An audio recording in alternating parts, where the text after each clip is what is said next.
Et à l'heure des vacances d'automne se pose la question de la reprise pour le secteur du voyage. Après un été d'incertitude autour des mesures et des restrictions au Covid, ces vacances sont synonymes de bonnes nouvelles pour les acteurs du domaine. Alors avant d'en parler avec notre invité, prise de température sur terre et dans les airs chez deux professionnels du voyage, Hugo Cousineau et Miguel Martinez avec Samuel Caro. Le plein des extérieurs. C'est avec le plein de kérosène et de passagers qu'Air Mountain démarre ses vacances d'automne. À l'aéroport de Sion, les voyageurs sont de retour à l'image de ce passager revenu de Corse ce samedi. Le départ depuis la maison pour arriver jusqu'à l'aéroport à vélo, ça me prend une demi-heure. Et puis après, en une heure et demie, on y est. À l'heure des dernières liaisons régulières de la saison vers la Corse et Saint-Tropez, la compagnie aérienne sédunoise se réjouit de cette reprise après un été compliqué. Il y a eu un peu une saison en dents de scie. Évidemment, il fallait être prêt quand les gens avaient envie finalement de partir, puis que les conditions sanitaires, disons, s'allégeaient. On a eu des saisons qui ont été raccourcies. On a commencé seulement mi-juin. On ne savait encore pas cet automne non plus si ça allait s'arrêter ou pas dû aux exigences sanitaires. Là, il semblerait maintenant que l'automne se passe bien.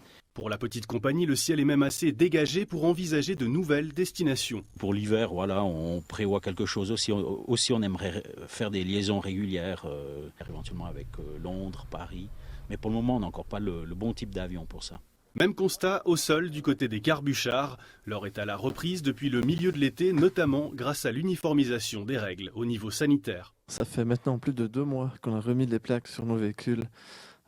Tous nos cars roulent à plus de 75% du parc, donc on est vraiment super content depuis le mois d'août. On a transporté sur le mois d'octobre 1000 clients sur le voyage circuit à l'étranger et on va faire plus de 4000 personnes sur Europa Park d'ici le mois de décembre. En Europe, on a les mêmes normes et grâce au pass, on peut travailler pratiquement comme avant. Malgré ce retour en force des voyages, la machine touristique accuse encore le coup des vagues successives de restrictions et peine à reprendre à plein régime. On n'a pas roulé pratiquement pas de janvier à juin 2021, donc ça ce sera pas rattrapable. Toute la chaîne du voyage est quand même grippée.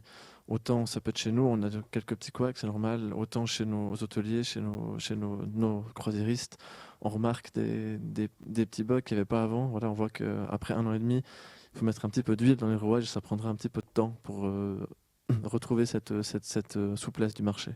En Valais, ces vacances d'automne sont synonymes de bonnes nouvelles pour le secteur touristique. Sur terre comme dans les airs, les perspectives de voyage redonnent le sourire à ces deux acteurs du domaine qui envisagent une bonne fin d'année 2021.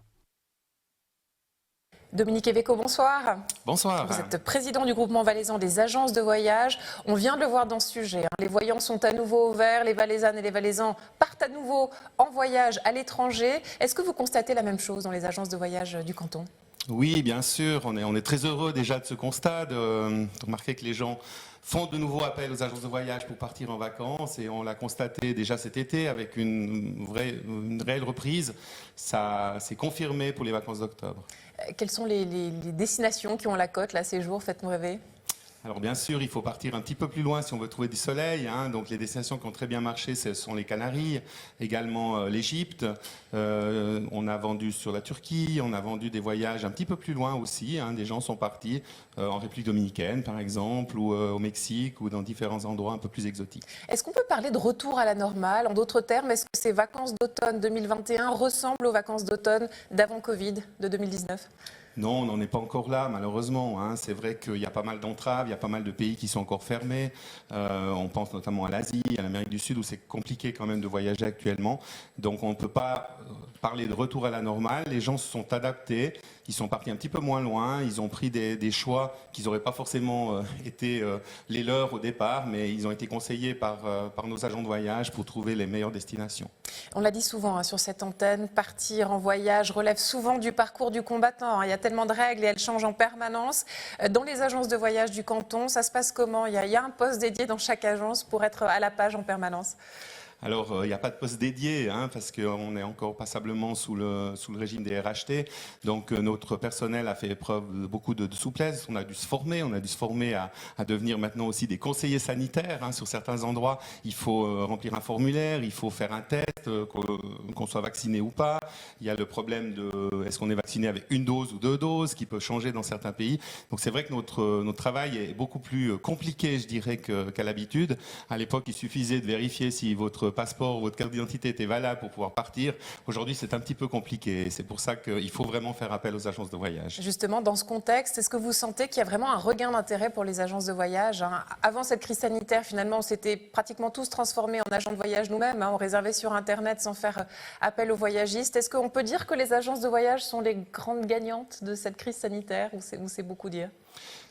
Non, c'est juste. Hein. Je crois qu'agent de voyage, c'est un métier, hein, comme garagiste, médecin ou dentiste. On ne peut pas s'improviser agent de voyage, je crois, et surtout pas aujourd'hui. Les choses évoluent tout le temps. On a des normes qui changent. Hein. On l'a vu récemment avec l'Angleterre, qui a changé ses règles d'entrée. On ne peut plus aller en Angleterre avec une carte d'identité. Aujourd'hui, il faut un passeport. Donc, je crois qu'il faut vraiment passer par les spécialistes. Les agents de voyage sont là pour ça. Et on l'a remarqué, effectivement. On a beaucoup de nouveaux clients, des gens qu'on n'avait pas revus pendant des années, ou des plus jeunes qui font appel à nos services par la sécurité qu'il apporte. Chez nous, les gens voyagent. On a eu beaucoup de cas, on a vu sur les réseaux sociaux des gens qui étaient bloqués dans les aéroports. Eh bien, ceux-là, malheureusement, n'ont pas été conseillés par un bon agent de voyage, en tout cas. La suite, vous la voyez comment, Dominique Eveco? Est-ce des vacances de Noël en Thaïlande, ça va être possible cette année? Qu'est-ce que vous conseillez aujourd'hui à vos clients pour les mois qui viennent? On peut se projeter? Alors on peut enfin se projeter, je dirais. La condition sine qua non, eh bien, c'est d'être vacciné. Je crois que la plupart des destinations long courrier vont demander le vaccin. Hein. La Thaïlande, il faudra peut-être attendre un petit peu, ils viennent de réouvrir, mais il y a des destinations comme l'île Maurice qui sont ouvertes depuis ce mois-ci. Il y a des destinations qui vont s'ouvrir. On a des annonces, on a entendu les États-Unis, hein, pour le 8 novembre. Donc oui, on peut se projeter, on peut enfin prendre des plans, en fait, passer par votre agence de voyage. Nous avons des produits de voyage intéressants pour la fin de l'année et l'année prochaine, bien sûr. Dominique Eveco, merci beaucoup pour ce complément. Je vous laisse partir parce que vous aussi, vous allez partir pendant ces vacances. Vous allez de quel côté? Je vais profiter de ces vacances également. On va aller à Europa Park avec les enfants, en famille. Donc, et pour les gens qui sont en vacances ou qui vont partir, je leur souhaite également de bonnes vacances. Merci beaucoup d'avoir été avec nous ce soir et belles vacances à vous. Merci. Et cet autre voyage